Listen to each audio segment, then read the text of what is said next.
E aí pessoal, tudo bem? Nesta aula nós vamos trabalhar com as relações ecológicas. Primeiramente com as harmônicas e em seguida com as desarmônicas. Vale lembrar que as relações ecológicas podem ocorrer entre indivíduos da mesma espécie, as quais nós chamamos de relações intraespecíficas, ou ainda pode ocorrer entre indivíduos de espécies diferentes, as quais nós chamamos de relações interespecíficas. Nós vamos falar das relações harmônicas intraespecíficas, isto é, entre indivíduos da mesma espécie. Nós temos dois tipos, basicamente, as sociedades e as colônias. A começar pelas sociedades.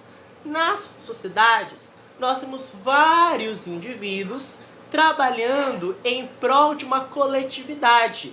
Os indivíduos, eles cooperam entre si e existe uma nítida divisão de trabalho, uma hierarquia. Cada um executa uma atividade, entendeu? Lá nas abelhas eu vou ter as operárias, vou ter a rainha, enfim, no cupizeiro também é a mesma coisa. Então é evidente, é uma marca expressa esta nítida divisão de trabalho e vários indivíduos trabalhando em prol de uma coletividade. Nós temos as colônias. As colônias, nós temos também indivíduos da mesma espécie, evidentemente, só que estes indivíduos, eles estão ligados anatomicamente, eles constituem um corpo só. Então, os indivíduos estão ligados anatomicamente e existe uma profunda interdependência fisiológica. Acontece que as colônias podem ser subdivididas em colônias homomorfas e colônias heteromorfas. As homomorfas também são chamadas de homotípicas e as heteromorfas são chamadas de heterotípicas. No caso de colônias, nós temos um exemplo bem clássico que é a caravela, em que nós temos especializações, né? Células responsáveis pela proteção, pela defesa, pela flutuação, pela natação, pela reprodução. É um caso de colônia heteromorfa. Tudo bem?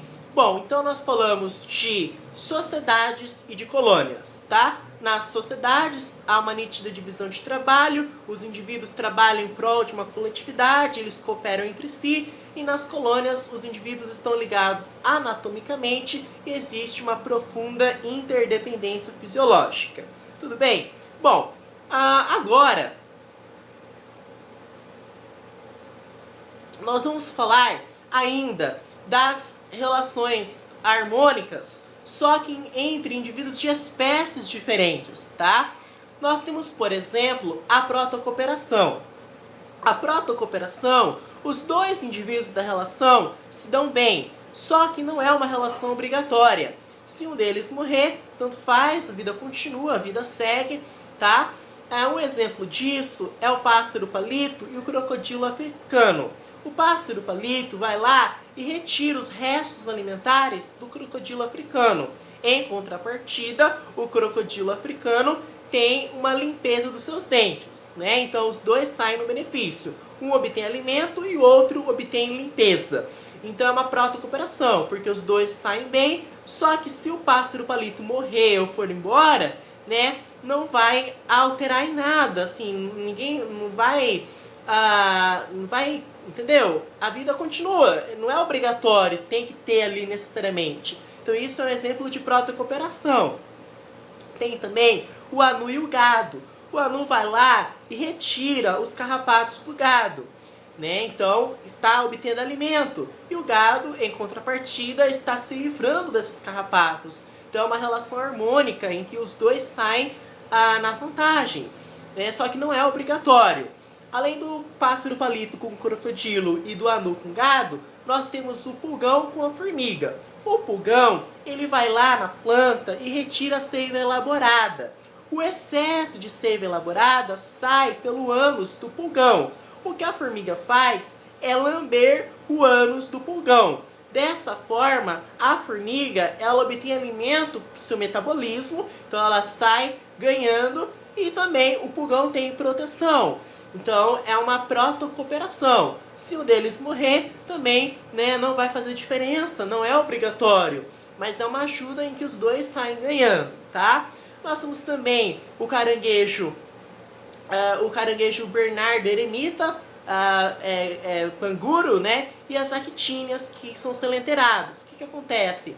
As actínias, elas têm células urticantes que protegem o caranguejo Bernardo eremita. Então, né, o Bernardo eremita está recebendo proteção da actínia por conta das células urticantes.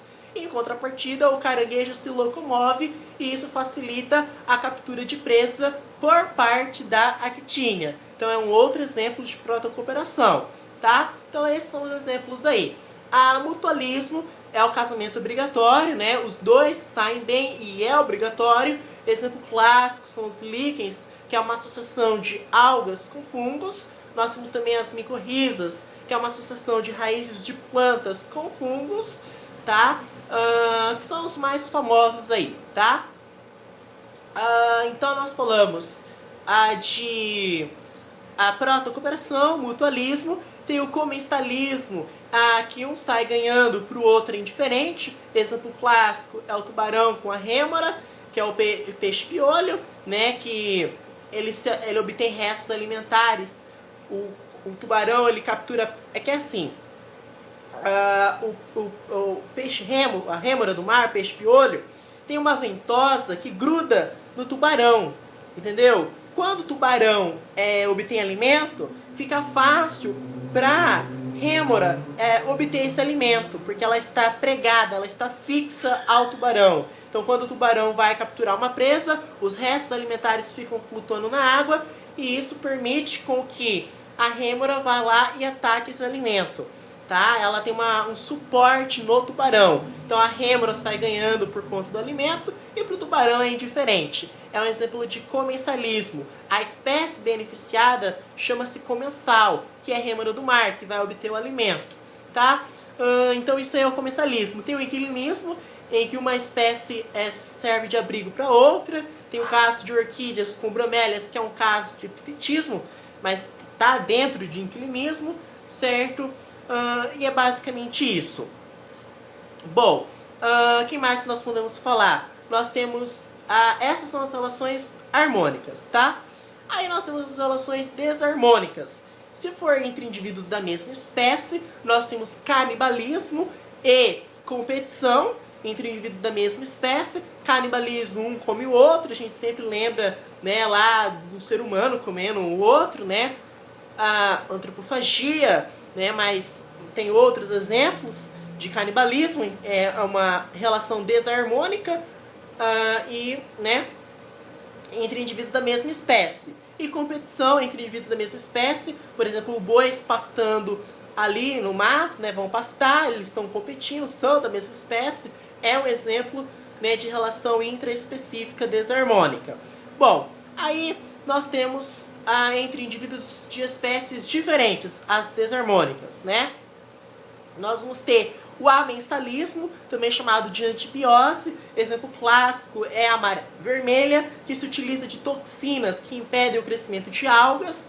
A penicilina, ou penicilino, né, lá que vai impedir o crescimento das bactérias. Nós temos também algumas araucárias que secretam substâncias no solo em que impede o crescimento de outras plantas. Então tudo isso é amensalismo, antibiose. E nós vamos ter aí o parasitismo, é só lembrar da tênia e da lombriga, que são endoparasitas, que vão parasitar. E nós temos também, por fim, o predatismo, né, em que uma espécie come a outra. E também tem a competição interespecífica entre indivíduos de espécies diferentes. Vale lembrar que a competição pode se dar entre indivíduos da mesma espécie, que é um caso de competição intraespecífica, ou ainda entre indivíduos de espécies diferentes, que é um caso de competição interespecífica. Tá? Muito obrigado!